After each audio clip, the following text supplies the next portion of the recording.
History drips with irony, often of the most savage kind, and few histories do so more than that of modern China. One is struck by it at almost every major turning point in a country's history, from the fate of political reform under the late Qing, 1898 to 1911, to the death of Zhao Ziyang in 2005. Indeed, the repetitive cycle of historical irony might best be encapsulated by drawing a parallel between the Empress Dowager Cixi placing the Emperor Guangxu under house arrest for attempting political reform in 1898, and the Emperor Dowager Deng Xiaoping placing Premier Zhao Ziyang under house arrest in 1989 for essentially the same crime. What had the intervening 90 years of revolution been for, if not to rid China of tyranny and give it a fully modern constitution? You're joining us on Bloom, a conversations podcast about anything and everything. That was Dr. Paul Monk, reading the opening lines from the conclusion to his path-breaking 2005 work, Thunder from the Silent Zone, Rethinking China. That book was path-breaking because at a time when almost all pundits were making single projection claims about China's future, Paul insisted that we had to think in terms of divergent possible futures, admit that these were path-dependent and not at all certain, and that monitoring which one might end up occurring required paying attention to numerous variables that too many pundits failed to examine. Paul, could you explain why you believed all those years ago that different scenarios were necessary aids to our thinking on China's future, and what your proposed scenarios were? Yes, Nick. What struck me, going back to the late 1990s, was that there were a considerable number of people. You would have to say, I think, that this was the consensus that had emerged in the field, that China's economic growth would continue more or less indefinitely, that there would be this onward and upward surge in Chinese economic growth, and that you would just get a more prosperous China that either would, for that very reason, be benign because the rising tide would lift all boats, or it would remain observably the way China was, which they thought was relatively inward-looking and pacific, not expansionist. What was not to like? And I felt that this was implausible in a number of ways. And so I outlined four alternative scenarios. You might call them ideal typical scenarios. So I wasn't saying that you could closely specify precisely how each of these would turn out, but they differed in kind, and they presented quite starkly different alternative futures for China. The first of these I called mutation, which was by far the most benign, and that would be one in which economic growth in China led not simply to greater prosperity, but because of greater prosperity, to social change and political reform, and that we would end up with a China that would be a very large version of, say, South Korea or Taiwan. And that indeed would be a happy outcome. The second I called maturation, one in which China's economic growth continued as, say, that of Japan had for 30 years or so, but then it leveled out because there were obstacles to indefinite growth, and there was no precedent for such rapid growth going on for more than about 30 years. And if that occurred, that you would have a China in a middle-income trap or plateau, but with enormous demographic, environmental and other challenges to meet. And so it would be better off than it had been under Mao, but it would be far from being rampant or taking over the world or super prosperous. The third scenario I called militarization, and that is one in which, as China grew wealthier, the regime chose to pour resources into military power and internal security, and that this would present a very different China to the mutation scenario, and one that we might find distinctly disquieting.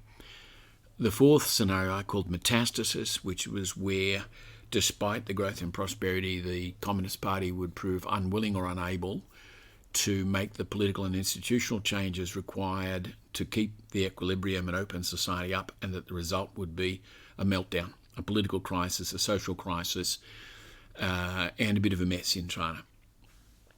That was published in 2005, and at that stage I think it would be fair to say that if pundits had been asked to nominate which of these four was the most plausible, they would have said mutation.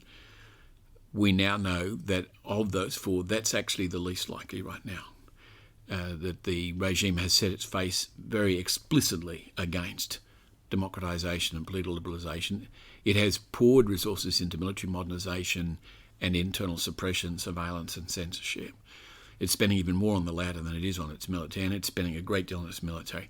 So that's very close to the militarization scenario. And Xi Jinping is now alienating almost all his neighbours and threatening to take military action. There could still, however, be a metastasis, that is, because of the refusal to reform and open institutions, this could all come crashing down. So that makes for very interesting thinking about what's going on and what we might think of doing about it. So that book was written a decade after you had resigned from the Defence Intelligence Organisation and from government service altogether to go your own way. Tell us how you got to work in the Defence Intelligence Organisation to begin with and why you left. Yeah, that takes us back. So essentially, I completed a PhD in international relations in 1988, and it had been a very interesting process doing that, and it had nothing to do with China. And I really needed a job the next year. So I applied to Defence thinking at least I'll get myself a job and draw a basic income while I see the PhD through examination, and then we'll see what happens from there.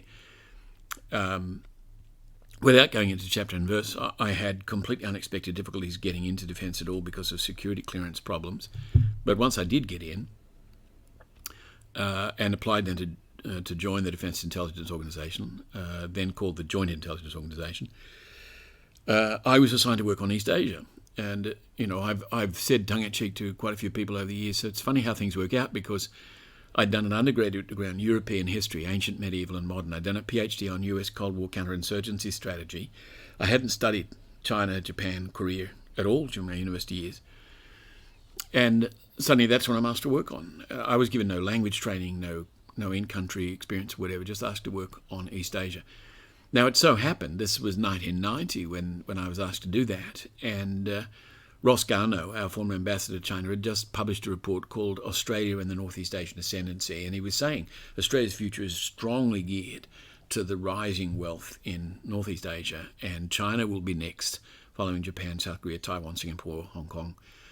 And so I thought to myself, well, this is where to make a career. This is an opening, this is an opportunity, so let's throw myself into that. And within 2 years of joining as a junior graduate analyst, I was head of the Japan and Korea's desk, and I did that for a couple of years, and then the position as head of the China desk came up, and I applied for it, and I got the job. And so at that point I thought, okay, excellent, I'm on my way, I'm getting dug in. I was by that stage increasingly well known and respected across the government. However, what I discovered after 2 years working on China is that although I don't think you would have found anybody who said I wasn't good at what I did, I couldn't get Defence or Foreign Affairs to back me and say that we will train you, foster you, develop you to be a world-class expert on China. I said to both departments, look, this country is going to need absolutely first-class China expertise for the indefinite future, and you now know who I am, you know I'm good at what I do, but I don't have the language and I don't have country experience. If you arrange those things for me, you will have a first-rate China analyst. And to my dismay, they both said no. The Defence Department said, we don't send civilians to China.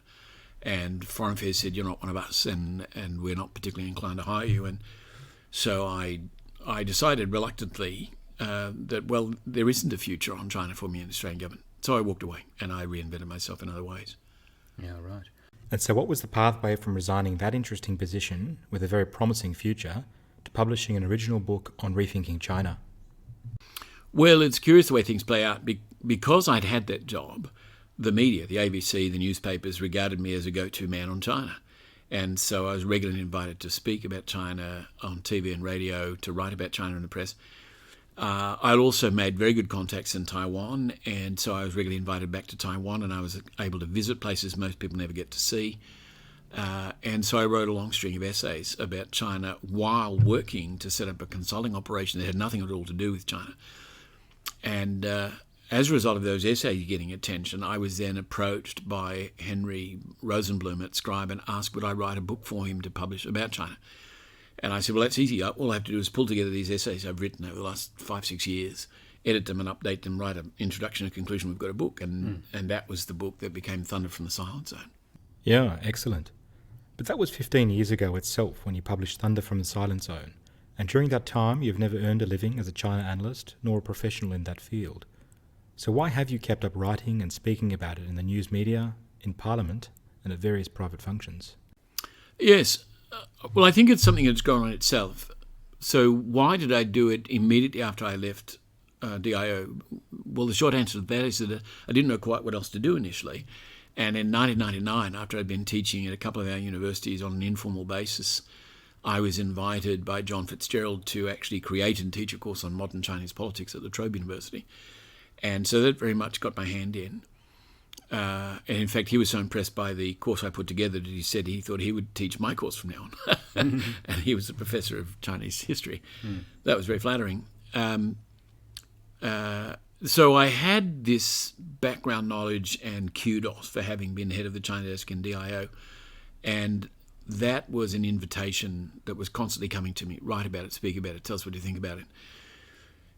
It was some years, however, before that came full circle, and I had people in government inviting me back to Canberra to conferences and to address audiences. And I must say that when in 2019 I was invited to give a keynote speech and indeed chair the panel at the end of the day at a newly created forum, all of government forum called the China Day, it was a very sweet moment for me because two things were evident. One is that the number of people working on China in Canberra and the bureaucracy had grown enormously since I'd left government virtually 25 years before. You could have probably, counted the people in my day as perhaps a couple of dozen. I addressed an audience of 400, and they were all China hands, and they had had to leave 300 people out of the gathering because they couldn't fit them in. That's an index of how immensely our relationship with China and our trade with China has grown in that time. And to me personally, what was extraordinary was that throughout those 25 years, I hadn't been paid by anybody to work full-time in China. I never had received the language training or the in-country experience, and yet I had this audience eating out of my hand. And part of me was taken aback. I thought that, it really shouldn't be the case. Yeah, I mean, there are plenty of similarly senior people in the bureaucracy who don't go on to do those sorts of things. Yes, that's correct. And indeed, in general, it's probably fair to say that most former government officials, whether they're intelligence analysts, diplomats, politicians for that matter, don't really get into the business of extensive public commentary or become media figures. Some do. But I think the difference in my case is that I hadn't really ever been a career civil servant. I'd been somebody who did a PhD, and then for a few years I worked in bureaucracy, and my instinct was to think and write and express independent opinions. And my willingness to do that then reinforced the inclination of the media to engage me to speak, because I was seen as somebody who at least seemed to know what he was talking about and wasn't holding back his opinions out of deference to some corporate organisation, government organisation, or for that matter, the Chinese Communist Party. Yeah. So tell us a bit more about the experience of speaking at the China Day. What was the audience craving to have elicited such a positive reaction from them, but also now being asked to proofread a draft biography of Hu Yaobang by American China scholar and former CIA analyst Robert Sudinger? Yeah, it's very interesting, Nick, because, basically since the turn of the century, I've earned my living doing things that have nothing specifically to do with China. And yet I keep being invited back to write about, speak about China, and including to government officials. I've relished that. I've found it deeply satisfying to be respected enough to be invited to do that. And what I have found is that over those years, many people who were my peers at a more junior level have risen to the top of the tree now. I mean, an old friend from my DIO days is now Secretary of Defence. Others are senior diplomats and so forth. And I, on occasions, get emails from people whom I didn't actually know in government, but who were at the top of the tree even years ago, and out of the blue they'll email me saying, I really, admire your writing. That's really satisfying in the nature of the case. And the China Day invitation was a specific case of that. As I remarked, there's this big audience in an auditorium in the ASIO building, and I got a very warm reception. There was a lot of listening to what I had to say, a lot of praise for how I said it. So if I ever had felt, as indeed I did years ago, frustrated at the refusal of government to develop and foster me, that's greatly ameliorated by being invited back and then being so well received in stating my own opinions and not official opinions about China. As for proofreading Bob's book, there's a background story to this. couple of years ago, my partner and I, Claudia, were in Washington. And through a mutual friend, we were invited to dinner by a woman called Diamond Liu, who's a China analyst of Hong Kong origins. And she emailed me and said, my husband and I would like to invite you to dinner. And they lived in DC. So we went to their place for dinner, and the door opened, and there's a male figure there, and he says, Paul Monk, welcome. My name's Bob Sudinger. And I said, Bob Sudinger, I know who you are. I just didn't know you were Diamond's husband. I knew him as a former CIA China analyst, but nobody, including Diamond, had mentioned that he was the husband in question. So we had a great laugh, and we went in, and Claudia and I had dinner with the two of them, and we had a lovely conversation. In the course of dinner, Bob mentioned that he was writing a biography of Hu Yaobang. Now, your listeners may actually not be aware of who was, but he was the single most prominent and most memorable leader of China in the 1980s who pushed for and articulated a case for political liberalization and reform in China, for China having a democratic future. He was pushed aside because of that by Deng Xiaoping, who was the boss man. He died in April 1989, and that brought tens of thousands of students out into the streets in what became the Tiananmen Square protests, because they knew who he was very well, and they knew what he stood for, and they wanted what he stood for. And Deng sent in the tanks, and this was a great tragedy of modern Chinese politics. So for the 2 years that passed after that dinner, I was constantly going back to Bob saying, how's your book coming along? I really want to read your book. And finally, in December last year, Diamond emailed me and she said, he's nearly finished. Would you like to proofread the manuscript? And I responded, I would love to proofread the manuscript. And so they've been sending me the draft chapters one after another, and I've been proofreading them. And I mentioned this on my Facebook page not so long ago, and a great Chinese friend who is an expatriate scholar working in Chicago emailed to me and said, how did you get the interesting work of proofreading a biography of Hu Yaobang? And I said, well, I was invited to, and I responded with enthusiasm. So that's where I'm at with. It's an avocation. It's not my academic specialty. It's not my income. It's just something that I very much enjoy doing. And I should add, of course, that I enjoy doing it not least because China is absolutely the biggest game in town. These are very important issues. This is not a game. And so to come to a couple of those issues, will there be political reform or democratization in China anytime soon? And if not, what should we expect, perhaps with reference to those 4 scenarios you outlined earlier? Perfect question, because in fact the mutation scenario that I did outline earlier was the one of intelligent, deliberate, gradual democratization, very much on the model of what occurred in Taiwan in the 1980s. And again, most of your listeners will almost certainly be unaware of this, but there was a dictatorship, a nationalist, not a communist one, in Taiwan for 30 years, or 40 years almost, until the mid-1980s. And at that point, the deliberate decision was made by the then dictator of Taiwan, the Republic of China and Taiwan, Chiang Kai-shek, who was the son of the famous Chiang Kai-shek, who had been dictator before him. And Chiang Kai-shek had been his father's security chief. He had implemented dictatorship. He made the very deliberate decision to democratize. And so there was some hope that the same would happen in China, if for no other reason than that Chiang Kai-shek and Deng Xiaoping had been classmates in Moscow in the mid-1920s. They knew one another. They'd both been trained as Leninists there. And hope was that they would end up making a similar decision, that Stalin-style communism, Leninism, was not an emancipatory political program, and that democratization on a model roughly as pioneered in the Western democracies was a better model. That did happen in Taiwan. It hasn't happened in China. Now, the question is, will it happen? Well, it seems right now and for the immediate future less plausible than it did certainly in the 1980s or even a few years ago. However, it's worth pointing out that there are very thoughtful Chinese scholars in Hong Kong, in the United States, in Singapore, who, and for that matter, insofar as they can keep breathing in China under Xi Jinping, in China itself, who have been arguing not only should it happen, in a sense it must happen because it's the only solution to China's institutional difficulties. And there's a particularly good book on this subject published in 2019 in Hong Kong, more precisely published by Harvard University Press, but by a scholar in Hong Kong called Ji Wei-tzu, called Democracy in China, the Coming Crisis. Now, This was written and published immediately before the national security law was imposed on Hong Kong. But in it he argues that the case for democracy in China is not some abstract, idealistic or imperialistic one.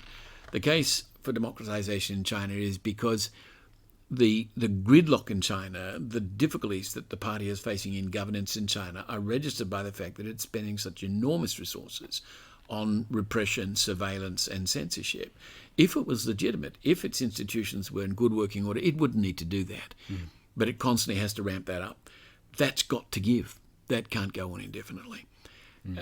So that's where we're at. And what that means is that maybe there'll be a crisis which will lead to intelligent reform. Maybe there'll be a metastasis, a breakdown of institutions, which one would prefer not to see, but it's a distinct possibility. So Ji Wei-si wrote that book in 2019, and the national security laws were imposed on Hong Kong in 2020. Has this already put paid to such hopes that democratization might occur, instead entrenching authoritarian rule and subsuming Hong Kong into the People's Republic of China? What crisis did Xi have in mind? I think that he had in mind, and it'd be so interesting to interview him right now about this, the very kind of crisis to which I alluded a few moments ago, that is that the regime finds that civil society in China, despite all the repression, continues to develop because millions and millions of Chinese are now better educated, more affluent, more widely travelled, more conversant with what's going on in the world than they ever were in the bad old days. And telling such people that they've got to adhere closely to Xi Jinping thought and the guidance of some know-it-all leader in a vast and complex and rapidly changing country simply makes no sense. Right? That system is intrinsically unworkable. That's what he's pointing to. And he's pointing to it as a practical, deeply educated and patriotic Chinese. So it's important to realise some people assert that it's Western ideologues or imperialists or conceited Americans who want to impose democracy on China. We're talking here about highly educated, cosmopolitan Chinese scholars who were saying this is what we need, in the same way that Hu Yaobang was impeccably both Chinese and a high-ranking member of the Communist Party, and that's where he wanted to go. So that's what's on the table. And what remains to be worked out is, will Xi Jinping and the party hardliners bring China to war or crisis before we get there? There are precedents for that in Japan, in Germany, in the Soviet Union. And so the next few years are going to be a very testing time. And what precisely caused that change in the overall trajectory of China's political leadership? You think about Hu Yaobang being an intellectual wellspring of democratization as an ideal within the Chinese Communist Party, Deng Xiaoping being representative of economic liberalisation and political liberalisation down the track. But in the last 8 years, after Xi came to power in 2013, you had a very steep descent into authoritarianism and domestic and regional bellicosity and even tyranny. Yes, that's absolutely true. If we go back to your question about Hu Yaobang compared with Deng Xiaoping, what you can see with Hu Yaobang is somebody who has been described, even in China itself, as the conscience of the party. He had always been a thoughtful, literate, sensitive kind of guy. And he suffered greatly during the Cultural Revolution. He was thrown out of political jobs. He was imprisoned. He was literally tortured. He was beaten up. And Deng Xiaoping was the person, or more precisely, Ye Jianying, one of the generals, who always kept an eye on him and managed to save him. And then when Mao died, brought him back and said, okay, we know your abilities and your integrity. We've got some work for you to do. And at that point, in the late 70s and then in the early 80s, he did a series of remarkable things. He was put in charge of the Chinese Academy of Social Sciences and asked to put it on its feet again after the disasters of the Cultural Revolution, and he did. He was put in charge of the party's central school for the training of cadres and asked, put that on a sound footing so we're really educating cadres instead of merely indoctrinating them, and he did. He was then put in charge of the organisation department of the party, which oversees party personnel, with the mandate to rehabilitate in person or by reputation literally millions of people who'd been imprisoned, sacked, beaten up, exiled, put in concentration camps or executed during the Cultural Revolution and before. And he did. And then he becomes General Secretary of the party, and in that capacity he starts to lead the charge. Well, it was hardly a charge, lead the slow march, you might say, to political and institutional reform, legal reform, democratization within the party and then across the country. That, however, seemed to Deng Xiaoping a bridge too far. He was very hesitant about that, and And he was, at the end of the day, a Leninist. He didn't really believe in democracy, even within the party. He made some reforms intended to modify the party's way of conducting its business so that you wouldn't have a dictator like Mao Zedong. There would be limited terms for the top guy. There would be more collegiality, etc. That was at least sensible and pragmatic. Xi Jinping has thrown that out the window, and we're back to where we were, except that now China is far wealthier than it ever was under Mao. And of course it now has a sophisticated digital totalitarian surveillance state that the Soviet Union couldn't even dream of. Absolutely so, and even George Orwell would roll his eyes in wonderment at what we now currently already see in China. Could you speak a bit more about the broader democratic traditions and histories in China, with reference to the 1911 revolution, the May 4th movement, and democratic activists such as Liang Qichao, who I understand witnessed Australian Federation in 1901 and took inspiration from it as a model for China? Yes, absolutely. The Communist Party's rhetoric and its narrative about Chinese modern history basically obliterate these people, right? And so you're offered a version of history in which it was always going to be a communist revolution, and it was a communist revolution that defeated the Japanese, that freed China from Western imperialism, that has put China on its feet, and all those things. That's a grossly oversimplified version of what's actually happened. It is the case, nonetheless, that until the 20th century, there never was a democratic tradition of any kind in China, right? And I like to say that we would benefit in our universities, insofar as we could reform our own universities, if graduate students or even undergraduate students had available to them a seminar in which there would be a systematic comparison between the classical Greek and Roman republics, to which we trace our very ideas of constitutional accountable government, or what we call democracy, and on the other hand, classical China, where there was no republics, there were only kingdoms and empires. When you got to the 1900s, against the odds in some ways, the aging Empress Dowager Cixi decided to actually listen to senior courtiers who were saying to her, China should move in this direction. China needs a constitutional monarchy and a federal system of government, and it needs democratic elections. And so she arranged for them actually to take place, something the Communist Party's never done, and we'll come back to that. And those elections took place in 1911, and 43 male propertied voters participated, multiple parties took place, and a constituent assembly was elected in what we would rightly call free and fair elections. Not with the universal franchise, but there were definitely elections. Now, that was the context in which the National Republic of China was declared by Sun Yat-sen, right? And for a brief shining moment, as we say about Camelot, it looked as though just possibly the empire would transition into a constitutional monarchy with an accountable government, a multi-party democracy, etc. But it fell apart. And it fell apart because there wasn't the institutional infrastructure and the political cohesion to make it work, and because an old imperial general, Yuan Shikai, decided actually to do it away and make himself the emperor. And then he failed in that task, and the country fragmented into warlord provinces. There were a number of outstanding young leaders in the Kuomintang in those years who had the potential to be really great Chinese leaders, charismatic and gifted Chinese leaders.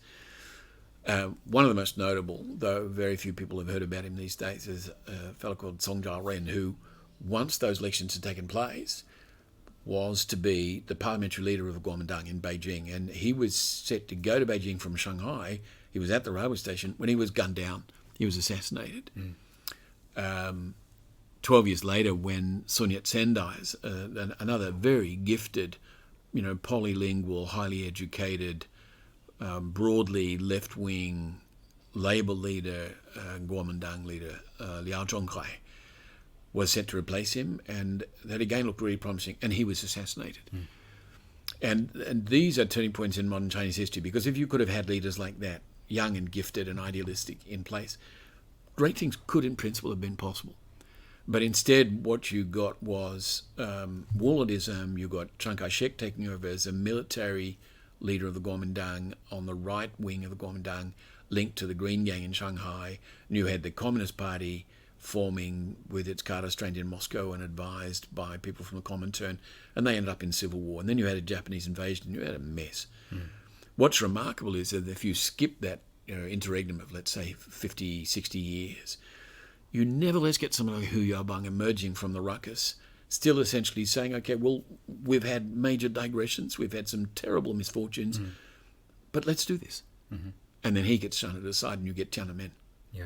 Which is a popular sort of uprising for calling for democracy. Well, the remarkable thing, given China's history overall, is that there were demonstrations by tens of thousands of students and at one point hundreds of thousands of citizens of Beijing. They wanted democracy, they wanted accountable government, they wanted to cut down on corruption and arbitrary rule. It wasn't an uprising. They weren't in arms. They weren't sacking anything, burning anything. They weren't like the Red Guards in a Cultural Revolution. But Deng set the army on them, and thousands of people ended up being shot, crushed, imprisoned, or fled abroad.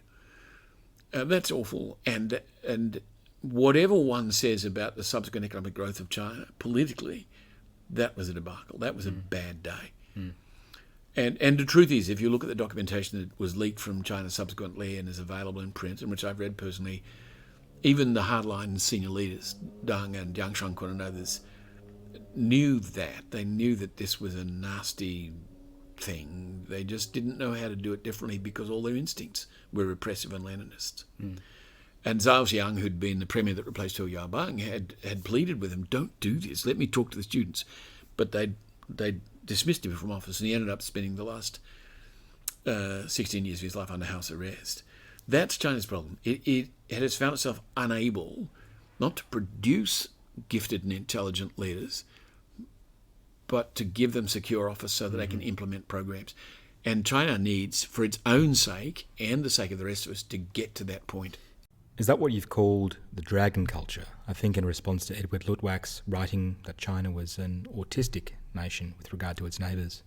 Yes, Eddie Luttwak has written about China as what he called an autistic culture, that it's so inward-looking, so used traditionally and conservatively to seeing itself as the Middle Kingdom, Zhongguo, that it has difficulty relating on anything like equable or honest terms with other states. And we can see that on Xi Jinping. We can see it in the way China currently relates to Australia. It is autistic. But there's a different matter at issue here when it comes to what's called for the sake of China. And that is that, with the best will in the world, one wants to see, if you're a patriotic Chinese or if you're a foreigner, American, Australian, whatever, one wants to see an open, flourishing China that we can all live with. One wants to trade with China. One doesn't want to fight China. But under Xi Jinping, we're being backed into a position where we almost feel as though that's what's going to happen. We're not being given a choice here. And that's an ominous future. That's the militarization scenario. As you've mentioned, that mutation scenario is now unlikely in the near future. But we are seeing that militarization scenario emerge under Xi, and we could soon see metastasis. Is that right? And what does that look like in future? Yes. One of the people who contributed significantly to my thinking about this many years ago was a chap called William Overholt, who in 1983 wrote a book called China, the Next Economic Superpower. In that book, he argued against many sinologists and other democratic critics of Deng Xiaoping that despite Tiananmen, China essentially had its policy settings right, and that it adopted what he called the East Asia model, which had been pioneered by Japan and had worked in South Korea and Taiwan, and that if it stuck to that model, it would become an economic superpower. It would grow enormously. And of course it did.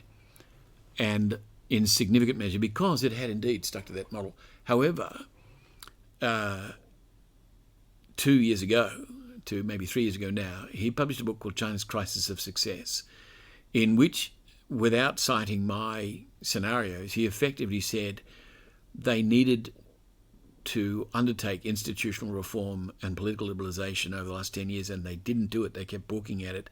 And now the chickens are coming home to roost because they can't move forward in a sustainable, prosperous way without those reforms, and now those reforms have been blocked. And it's not clear what's going to happen, and there could be a social upheaval.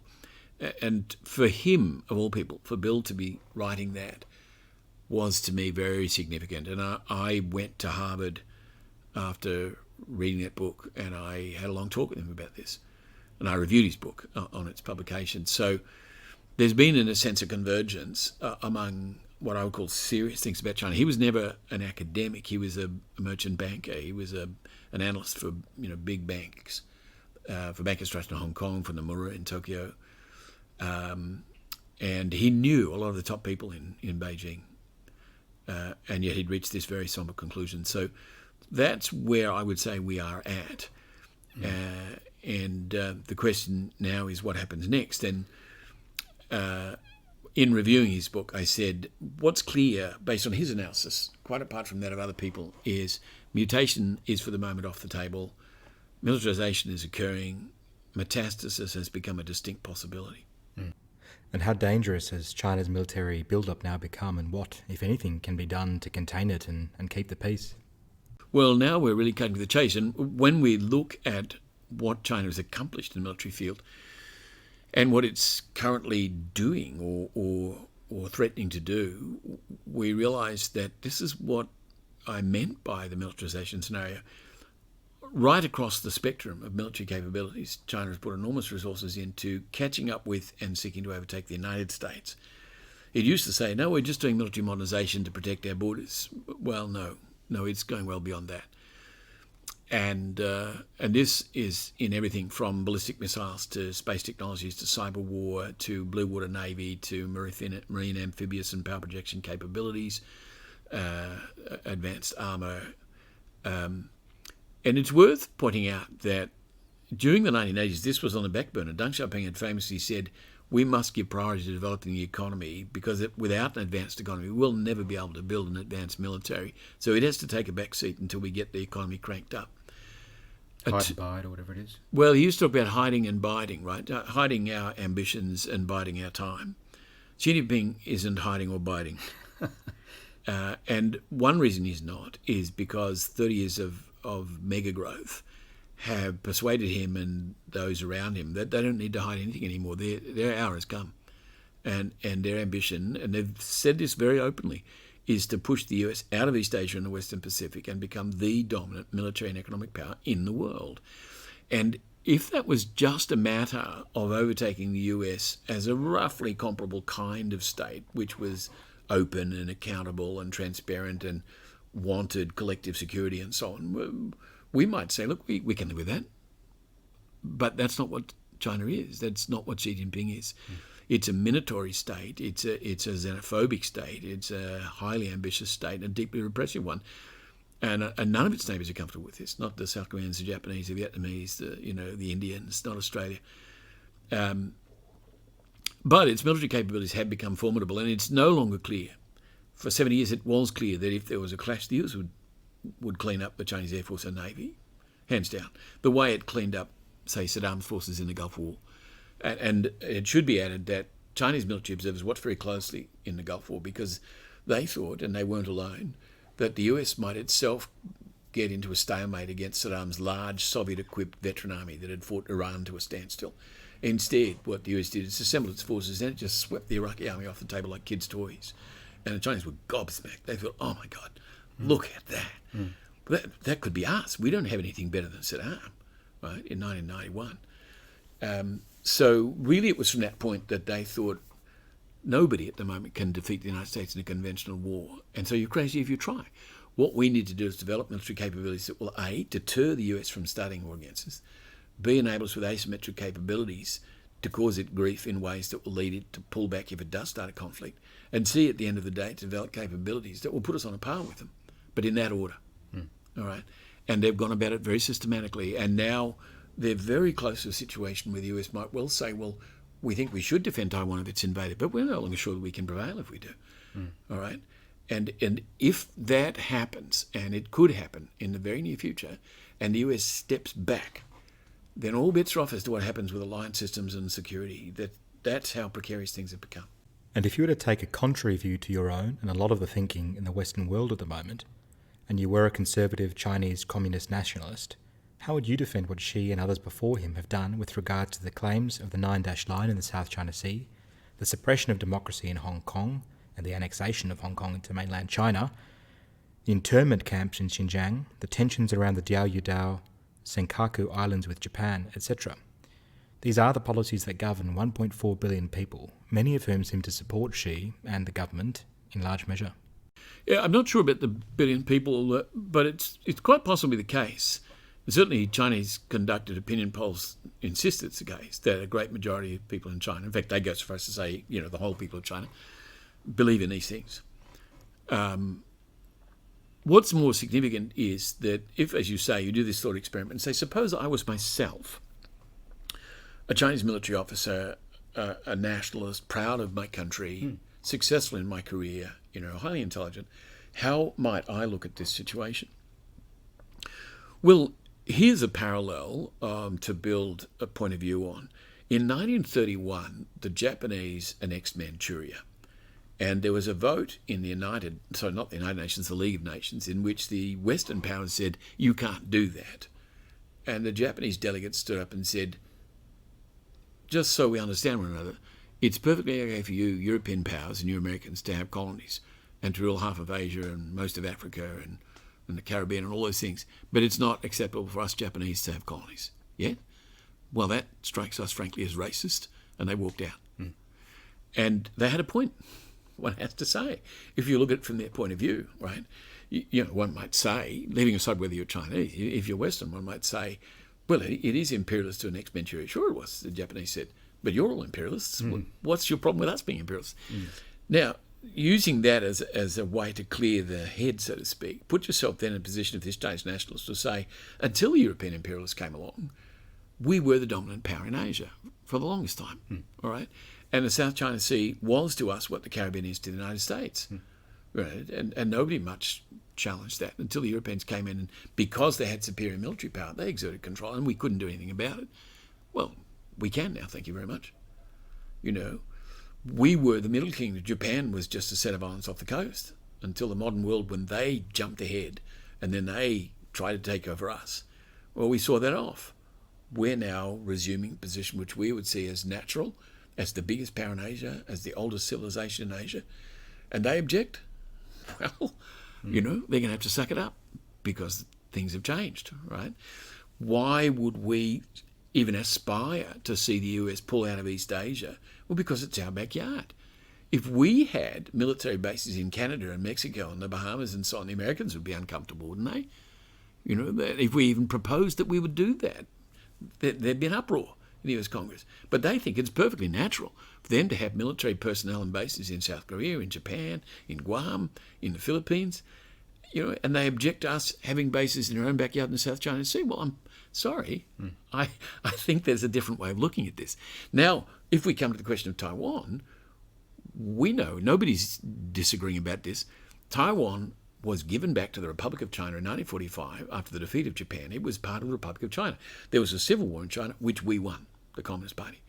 That meant that the whole of China became the People's Republic of China.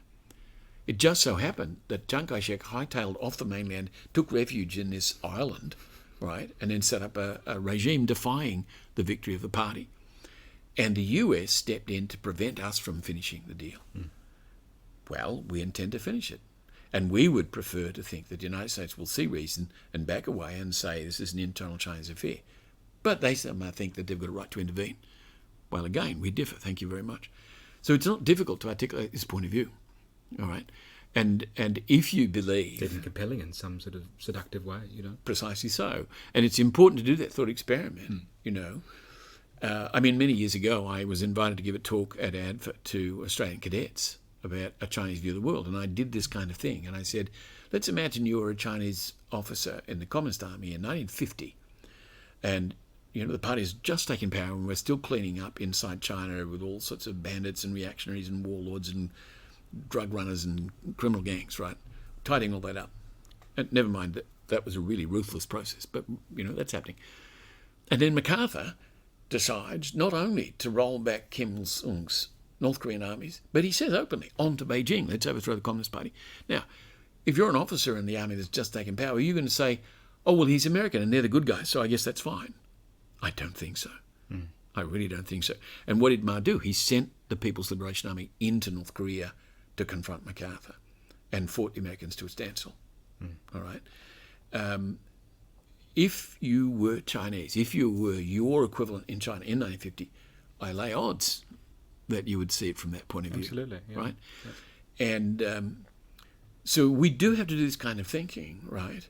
You have to be able to see the situation you're confronting from, as far as you're able to do, the point of view of your adversary. It doesn't mean that you agree with the adversary or you throw up your hands and say, oh, well, you're right and I'm wrong. It means that you at least understand what drives their thinking and therefore their actions. Sure, but does that mean we're due for an inevitable clash between the established power and its rising rival? The Thucydides Trap, as Malcolm Turnbull often referred to it.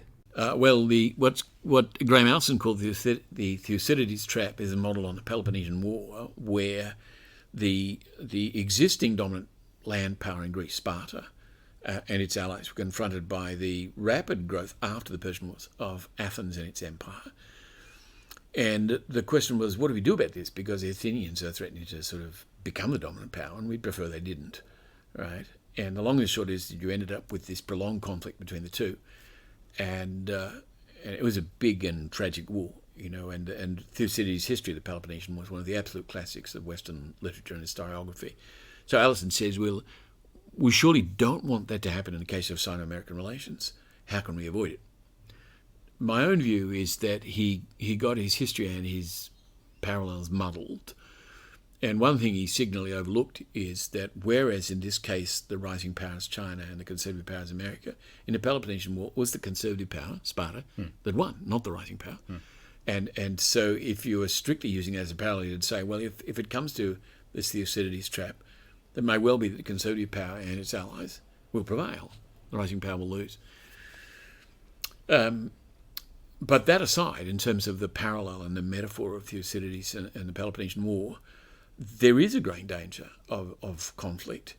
And because of the immense scale and the technologically advanced character of many of the weapons available now to both the United States and China, it could be a cataclysmic war, right? It could spiral out of control. And the single most dangerous focus of that potential conflict is Taiwan.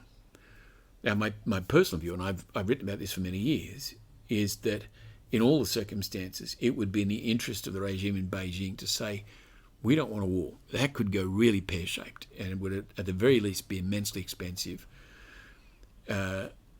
What we do want is we want to continue the growth of China, and we want to draw Taiwan into our orbit. We want it to be, and to see itself as part of the Chinese world. We don't want to destroy the place.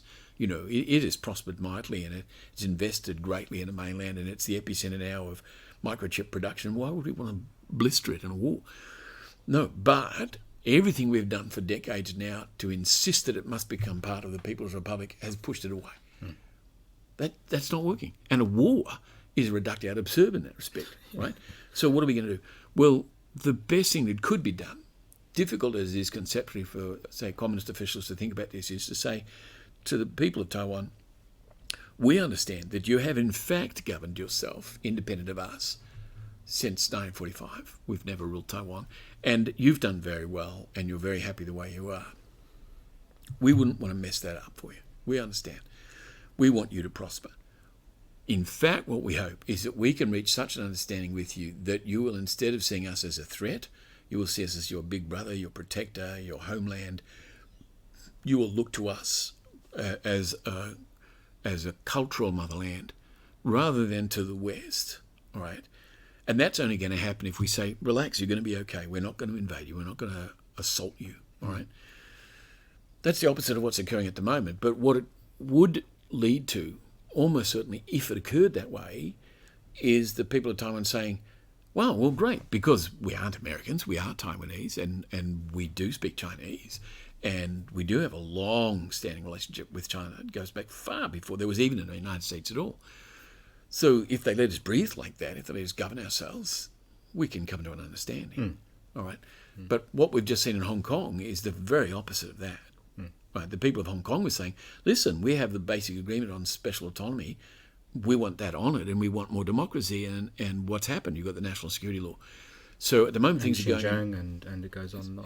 It does. Tibet. Things are going in absolutely the wrong direction right now.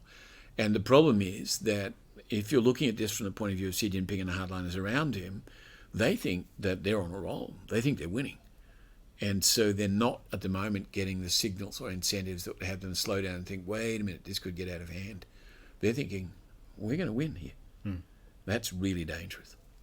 To come to another topical scenario, we've had the COVID-19 pandemic, which began in China, clearly, but even the World Health Organization inquiry recently failed to establish how it exactly began in China. Do you have a working theory about what's happened here? I do have a working theory, although it would be presumptuous of me to say that I am better informed than the World Health Organization people who've just been in Wuhan. What's striking is that after long delays in being able to go there, they were denied access to all sorts of data, and they came away themselves, or several of the members of the team came away saying, we were denied access, we were denied data, we just think that the Communist Party, the Chinese government, didn't want the truth revealed. What is that telling us? Well, it's really hard to know. They're being tactful, right? If the Chinese government had, like the rest of us, really wanted to get to the bottom of how could this have happened and how can we prevent it from recurring, they would not have withheld data in this fashion. That either means that they have a pretty shrewd idea what did happen and they don't want anybody else to know, or they actually don't know what happened, but they want to appear, for reasons of prestige, as though they're on top of their game. And so they don't want the truth to come out, which might show that they had no idea what was going on and it got into a mess. Now, the second is less disconcerting than the first, but it's hard to see a third alternative. There is, of course, the persistent and residual scenario. You get regular reports coming out of Washington without the documentation to substantiate it, I have to say, that the virus may have originated in a virology research institute in Wuhan. Now, there were two such institutes. They did do research on coronaviruses, on bat viruses. They were looking at human transmissibility, and their safety standards, as a matter of record, were known to be substandard. And I, therefore, am not prepared to rule out the possibility that that's where the problem actually started. But precisely how it started and what the Chinese government knows or knew at the time, that's what I think they're covering up. Right.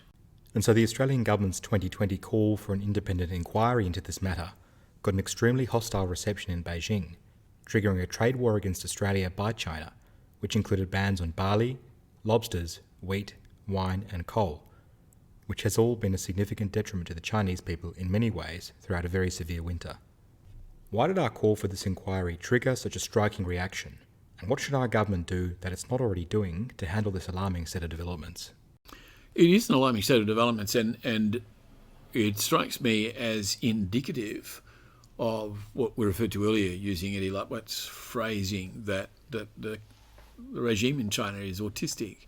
It has expressed great indignation at the very idea that there should be an independent inquiry into its handling of the coronavirus, to say nothing of the actual origins of it. And I think it's clear from a whole series of statements made long before the coronavirus that the strategic intent of the regime in Beijing was to draw Australia away from its alliance with the United States and into China's orbit. And it undertook a whole series of measures to bring this about, in terms of the economic relationship, in terms of diplomatic relations, in terms of influence operations, in terms of espionage, in terms of hacking. And I think what became clear under the Morrison government is that was simply not going to happen, that Australia was sticking fast to the US alliance, that it understood very well what China was doing and was not going to be suckered in and was not going to be subordinated, wouldn't kowtow. And so the trade war by Beijing is intended, at least, to punish Australia, to bring it to heel. And instead, of course, what it's driving home to the people of Australia is this is a hostile regime in Beijing. This is not one we want to be friends with. And we will not kowtow to it. We're interested in we're accustomed to being free and independent. Thank you very much. Now, could this go bad, go badly, go worse? Might we end up losing this confrontation with China? Well, abstractly, of course, that can always happen in confrontations. But we need now to put that in the broader context in which China has been doing with variations similar kinds of things with most of its neighbours. It sent troops into India on the basis of territorial claims, and there were armed clashes. It has taken over areas of the South China Sea, including oil claims that Vietnam claims, for example. It has made territorial claims against Japan and sent fishing fleets and people in there to unsettle the Japanese. It has done similar things in the case of South Korea. It's as if the regime in Beijing, for reasons best known to itself, has been actively trying to alienate all its neighbours and basically insisting to them, you must kowtow because we're China. That is autistic. That is simply tone deaf, big time. All right.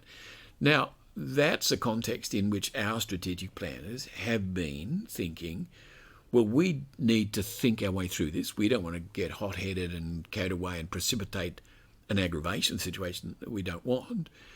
But we need to talk to the Indians, talk to the Japanese, talk to the Americans, the Vietnamese, the Filipinos, the Indonesians about, okay, how do we handle this? And that's a context in which something that people are hearing more and more about, the quadrilateral dialogue, has been taking place. And the quad is India, Japan, Australia, the United States. Now, if you put those four together, if those four countries, all democracies and all substantial economies, in fact, in the case of Japan and the United States, the biggest and third biggest economies in the world, right? You balance all these against China. We outweigh China very substantially.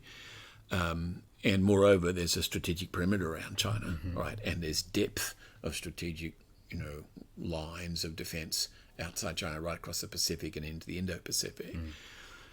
China doesn't want to see that coalesce, but it's behaving exactly the way it will make it coalesce. And that's where, really the strategic dialogue and the strategic thinking that we need to do, and indeed are increasingly doing, is taking place. Speaking about strategic thinking, there have been a series of books published in Australia and abroad in the past decade about the implications of China's rise. Which ones would you recommend, having reviewed many of them in the press? Yes, there have been a good many, and one could roughly divide them into two categories. Books published in Australia, which tend to focus on Australia's place in this larger scheme of things, and books published outside Australia, which, if they look at Australia at all, put it from the other end of the picture, or other end of the telescope, so to speak, in that larger context. My personal favourite among books published in Australia is one by Rory Medcalf, who runs the National Defence College at ANU, called Contesting the Indo-Pacific, Why China Will Not Map the 21st Century. And it's an extended, beautifully articulated piece of thinking, which he tells me it took him 10 years to craft and put together, about the strategic geography of Asia and the Pacific and where Australia fits in it, and why the dialogue between China, Australia, India and Japan makes sense, has begun to occur and is going places, and that it provides buttressing against China's ambitions that China's not well placed to overcome. I think he makes the case very limpidly and without ever getting carried away or hyperventilating. I think it's a very fine piece of work. So if somebody was to say to me as an Australian citizen, which book, if I read one book on this subject, should I read in order to get my mind around it? I'd say read Roy Metcalf's book. There are a number of others which, of course, have made a splash, and Brenton Taylor wrote a book, called Four Flashpoints in Asia, it's called, or, Richard McGregor has written a couple of very good books. One's called Asia's Reckoning. It's about the prospects for conflict and confrontation. These are good pieces of work. There have been a number of people who've written books in which they have really argued, like Jeff Raby did recently in his book on China's grand strategy, or Hugh White has done on several occasions, where they're effectively saying China's going to win. China's going to be number one, and we have to come to terms with that. We don't get to set the terms of the game. It always troubled me that they would take that point of view. It would trouble me if I felt that nonetheless they were essentially correct. What troubles me most is that I don't think they're correct, and I think they ought to know that it's not as clear as that. So why are they making that case? Why are they seeing it that way? I have never said that people don't read these books. I've read them myself, and I've been critical of them. But I do disagree with the author's contentions. In the case of the broader literature, so Michael Green, I might nominate, shall we say, as the American equivalent of Rory Medcalf, Green is the Japan chair and a senior advisor at the Center for Strategic and International Studies in Washington, as well as associate professor and chair in modern and contemporary Japanese politics and foreign policy at Georgetown University. He's had quite a career in the National Security Council and in American defense analysis. And in 2017, he authored a major book, a substantive book called By More Than Providence, Grand Strategy and American Power in the Asia-Pacific since 1783, published by Columbia University Press. He's written other books, but if I was to simply nominate one book that you might read in order to get your mind around this big picture, alongside Rory's book on the Australian perspective, I'd say to be Michael Green's. It's an attempt on a substantial scale and with depth of scholarship to analyse this strategic situation, which instead of painting it from, so to speak, the Shire point of view in Australia looking outwards, takes it from the Gondor point of view, looking out on the big picture. Wonderful. Thank you very much for your time this evening, Paul. It's a great pleasure to speak to you as always.